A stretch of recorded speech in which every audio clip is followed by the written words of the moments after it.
Facebook पे, Twitter पे सारे कार्टून चल रहे हैं आज के। लेकिन मैं कहना कि अगर हम अध्ययन करें 1977 में जो दस्तावेज थे अंग्रेजों के, ट्रांसफर ऑफ पावर आर्काइव्स, वो उन्होंने दस्तावेज कोई भी स्कॉलर जाके उनको पढ़ सकता है।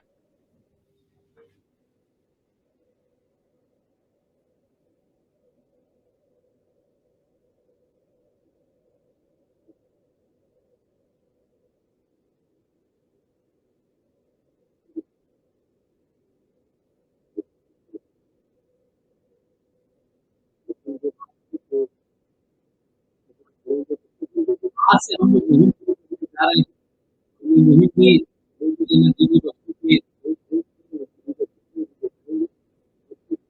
मुहिम को हम लोग जो है वो आईएनए का वार मेमोरियल, जिसके 60,000 सैनिक थे, 26,000 सैनिक वीर गति को प्राप्त हुए लड़ते हुए, क्योंकि बाकी तो इस देश में गांधी जी का कहना ही था और कि भाई हमें फौज की जरूरत ही क्यों है, हमें क्या करना है फौज का, इसलिए फौज की जरूरत नहीं है और हम तो ये पुलिस से ही काम चला लेंगे, हम तो अहिंसा वाले लोग हैं। तो इस किस्म की मूर्खताएं अगर कोई राष्ट्र अपने जीवन में करता है तो इससे लगता है कि लोग अपने अपने अपने निजी जीवन को राष्ट्र को शायद एक ही तरीके से तोलते थे, लिहाजा उनको ये पता नहीं था कि राष्ट्र कैसे चलता है और निजी जीवन कैसे चलता है। लिहाजा बकरी को लेकर के घूमना और बकरी का दूध पीना और आभा और मनु के साथ घूमना, ये उनका निजी जीवन हो सकता है, लेकिन राष्ट्र के स्तर पर जिस किस्म के उन्होंने नारे दिए और जिस किस्म की उन्होंने बातें की, वो लगता नहीं था कि कोई एक स्टेट्समैन का ये सोचने का तरीका है। लिहाजा हमारे पास पुलिस थी, हम उसी पुलिस से जो है वो लड़ाई लड़ रहे थे और ये मान करके कि हम किसी से, हमारी दुश्मनी नहीं है तो हमसे कोई क्यों लड़ेगा।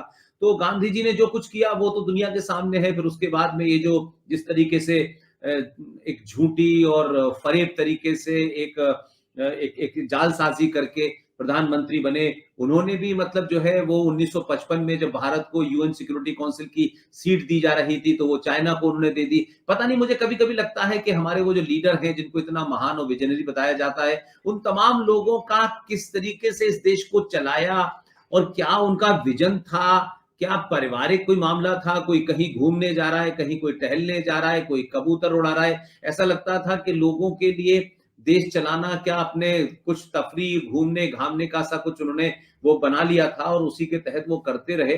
और आखिर में आज उनकी जो जो उनके वारिस हैं वो भी क्या कर रहे हैं हम सब देख रहे हैं। तो एक तरीके से राष्ट्रों की जो सबसे बड़ी कमजोरी होती है वो ये नहीं होती है कि उनके ऊपर किसने राज्य किया। राष्ट्रों की सबसे बड़ी जिसे कह सकते हैं गलती ये होती है, या राष्ट्र जो कमजोर होते हैं वो इसलिए होते हैं कि जब वो आजाद भी हो जाते हैं तो उस आजाद होने के बाद वो क्या पढ़ते हैं, कौन सा नैरेटिव पढ़ते हैं, किन चीजों को देखते हैं। लिहाजा भारत तो गुलाम था और मैं समझता हूं कि वो सीधे तौर पे गुलाम था और पिछले 70 सालों में तो इसी तरीके के लोग आए। या नहीं हम ये भी कहें कि कांग्रेस के अलावा जो इक्का दुक्का सरकारें आई वो भी उसी सोच के थे। तो सुभाष चंद्र बोस के ऊपर 3-3 कमीशन बने और उनके ऊपर वो तमाम सारी चीजें हुई, लेकिन उन 3 कमीशन बनने के अंदर सरकार बदली, लेकिन सरकार में भी उसी किस्म के चापलूस थे। कुछ पार्टी का नाम बदल गया, किसी की विचारधारा बदली हो, लेकिन वो विचारधारा कुल मिलाकर के कांग्रेस की बी टीम की तरह भी उस तरीके से भारत में एक सरकार बनी और वो चली 24 पार्टियों के, उसमें भी ऐसे लोग थे। तो मतलब वो नहीं चाहते थे कि सुभाष चंद्र बोस का सच बाहर आए, तो वो लोग भी इसके लिए जिम्मेदार हैं। इसलिए मैं बार बार कहता हूं कि पार्टी से ज्यादा इंपॉर्टेंट ये होता है कि पार्टी को चला कौन रहा है। यानी भारतीय जनता पार्टी आज जो है ये 1914 से पहले नहीं थी ना, ये तो 1914 से पहले कांग्रेस पार्टी की बी टीम थी। इसलिए आज भी इस पार्टी के अंदर बहुत सारे ऐसे लोग हैं जो लगातार उन दो लोगों को काम नहीं करने दे रहे, जो एक दूसरी संस्कृति से आए हैं, जो दूसरी बैकग्राउंड से आए हैं, जो दिल्ली के अंदर एक खास किस्म की सोच का जो लुटियन जोन के लोग हैं, उसमें पत्रकार हैं, उसमें ब्यूरोक्रेट हैं, उसमें इंजीनियर हैं, उसमें नेता हैं, वो तमाम लोगों का एक पूरा ग्रुप है, वो उनको बर्दाश्त नहीं कर रहा। लिहाजा ये दोनों जो गुजराती हैं जिस तरीके से ये काम कर रहे हैं, इनको अपनी पार्टी के अंदर से भी बहुत सारे चैलेंज मिल रहे हैं, ऐसा नहीं है, मैं ये मानता हूं। इसलिए ये कह देना कि आज भारतीय जनता पार्टी के बारे में राय अलग है, तो ये राय इन दो लोगों की वजह से है। उत्तर प्रदेश में राय एक आदमी की वजह से बदली है, लेकिन आज भी उत्तर प्रदेश के अंदर वही लोग जिन्होंने कल्याण सिंह को नुकसान पहुंचाया, कल्याण सिंह को काम नहीं करने दिया, कल्याण सिंह की सरकार गिराने में लोग लगे रहे, वो आज भी है। तो वो दिल्ली में थे, लेकिन एक बार के बाद 14 के बाद जब 19 आई, तब धीरे धीरे उन्होंने पकड़ बनाई। और आज आप देखिए कि जो मुखर्जी कमीशन बना था, उस मुखर्जी कमीशन जिस सरकार ने बनाया, उसी सरकार के तमाम बड़े नेताओं ने, चाहे विदेश मंत्री हो, चाहे गृह मंत्री हो, उन्होंने उनकी मदद नहीं की। बस एक लोगों को आई वॉश करने के लिए कि देखिए साहब हम आ गए, हमने कमीशन बना दिया। उस कमीशन में ये तमाम लोग मिले हुए थे, इसी पार्टी के लोग। लेकिन आज जब वो एक स्पष्ट बहुमत जब किसी को मिलता है, और ऐसा नेता जो दिल्ली की, जो जिसे कह सकते हैं कि यहाँ जो एक तरीके का एक कह सकते हैं कि दिल्ली के अंदर जो एक खेल चलता है, और उसमें जिसे दलाल ज्यादा उसमें इंपॉर्टेंट होते हैं, ब्रोकर ज्यादा इंपॉर्टेंट होते हैं, तो वो जब लोग अलग हटते हैं तो इस तरीके के डिसाइसिव फैसले होते हैं। तो आज से आईएनए वॉर मेमोरियल, जिसके 60,000 सैनिक थे, 26,000 मारे गए, आज से मुहिम हम लोग ये चलाएंगे। और हम नहीं जानते कि हम कितना कामयाब होंगे या नहीं होंगे, लेकिन पिछले कुछ समय से जो घटनाएं घटी हैं, उससे हमें लगता है, जैसे आर्टिकल 35A के बारे में बार बार ये कहा जाता था कि पूरा देश जानते ही नहीं था उसके बारे में, लेकिन आर्टिकल 35A हटा, फिर राम मंदिर के बारे में ये हुआ, फिर उसकी नींव रखी गई, अब वहां मंदिर बन रहा है, काशी विश्वनाथ का मंदिर में जो बाबा का जो कॉरिडोर पूरा बनाया जा रहा है, वो भी बदलाव में है। तो उस तरीके से मैं मानता हूं कि जो इस तरीके के काम है, उसमें हम सबको खड़ा होना है। और ये राष्ट्र की अगर अपनी खोई हुई पहचान को लोग नहीं लाएंगे वापस, तो आप कितनी भी सड़कें और कितने भी हवाई जहाज उड़ा लीजिए, उससे आपकी पहचान नहीं होती। आपकी पहचान आचार्य चाणक्य से है, विष्णुगुप्त से है। और वो बख्शी साहब शायद हमारे साथ फिर जुड़ गए हैं। बख्शी साहब जी, बख्शी साहब,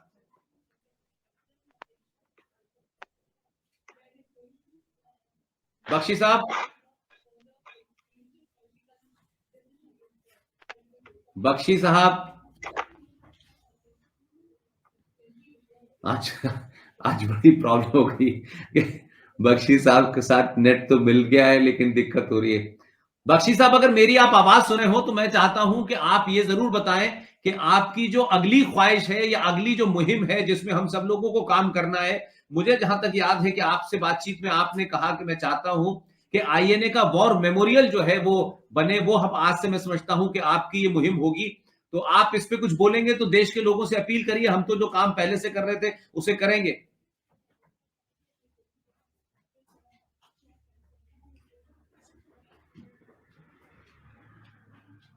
बख्शी साहब, नहीं, आज बख्शी साहब के साथ मुझे लगता है कि ये लाइव थोड़ा सा बहुत डिस्टर्ब रहा, लेकिन बख्शी साहब का आना और उनका जैसा भी उन्होंने बोला उतना भी बड़ा इंपॉर्टेंट है, क्योंकि बख्शी साहब इस पूरी मुहिम के इंपॉर्टेंट फैक्टर हैं। जी बख्शी साहब। हाँ, माफ कीजिए, माफ कीजिए।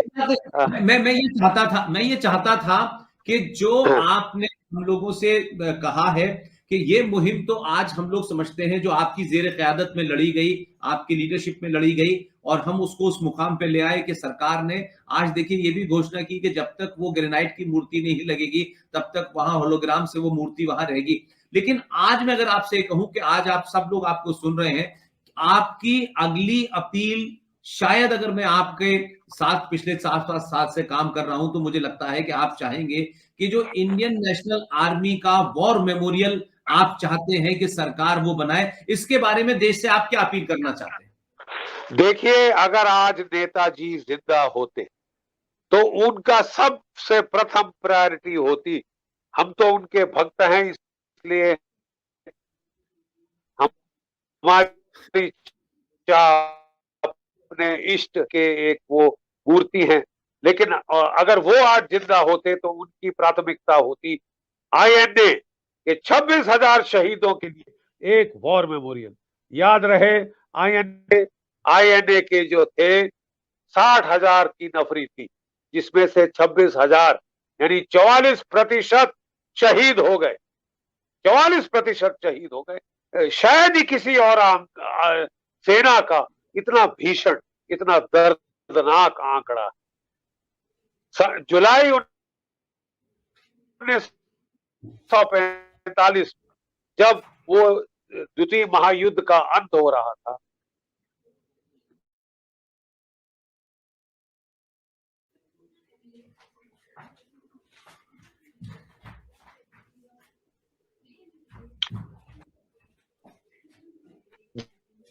जब आवाज चली गई सर आपकी।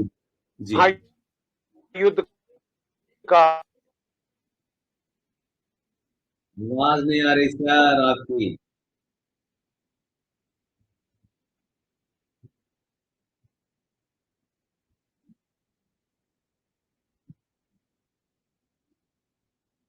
तो मुझे लगता है कि इस नेटवर्क की वजह से मुफ्ती साहब भी बेचारे बड़ी कोशिश कर रहे हैं और वो नहीं हो पा रही है।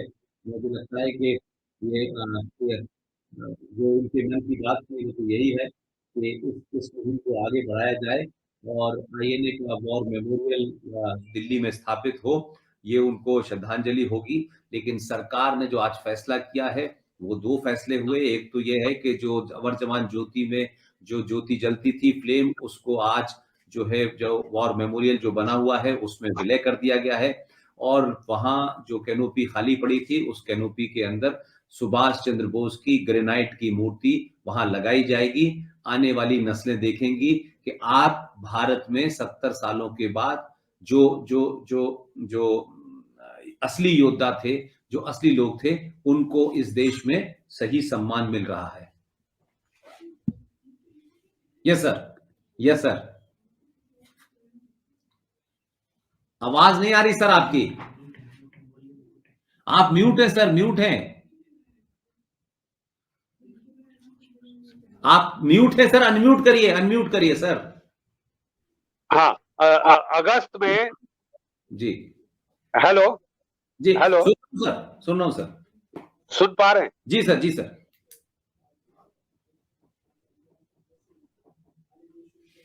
जी सर। तो अगस्त में ये आज थोड़ा नेट खराब है, माफ कीजिए। दिसंबर में लॉर्ड लुई माउंटबेटन और जवाहरलाल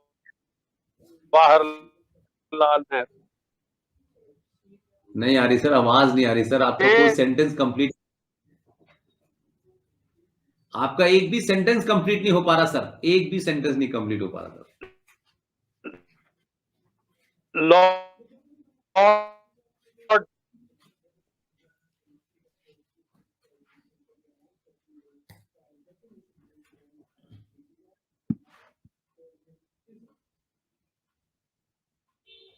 रिमूव कर दो, हटा दो, रिमूव कर दो, हटा दो, हटा दो।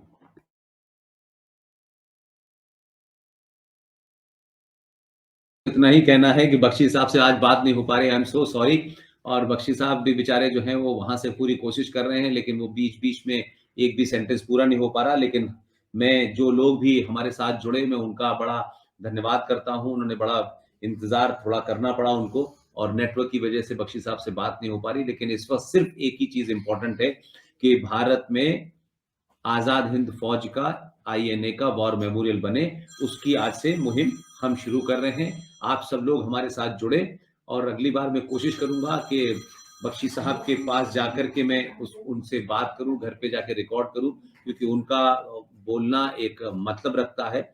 और ये हमारी अगली मुहिम शुरू होगी। आप सब आए। कल हमारे साथ शाम 6 बजे अनुजधर जी जुड़ेंगे, जिन्होंने नेताजी का वो एस्पेक्ट जिसे हम गुमनामी बाबा के नाम से जानते हैं, बहुत वेल रिसर्च उन्होंने किताब लिखी है। ये इंग्लिश में किताब है और ये हिंदी में किताब है। और इंग्लिश वाली किताब में जो है, क्योंकि उसमें उनकी जो ओरिजिनल लैंग्वेज है उसमें लिखी है, चंद्रचूड़ घोष और अनुजधर की ये किताब है। और हिंदी में ये किताब है नेताजी, गुमनामी बाबा और सरकारी झूठ। तो ये किताब में कल इस पे हम चर्चा करेंगे, और वो एस्पेक्ट है जिसके बारे में भारत में बहुत कुछ बातें हुई हैं, लेकिन अनुजधर साहब ने अपने तथ्यों से, अपनी रिसर्च से ये साबित कर दिया है कि अयोध्या में एक बाबा जो थे वो गुमनामी बाबा कोई और नहीं, सुभाष चंद्र बोस थे।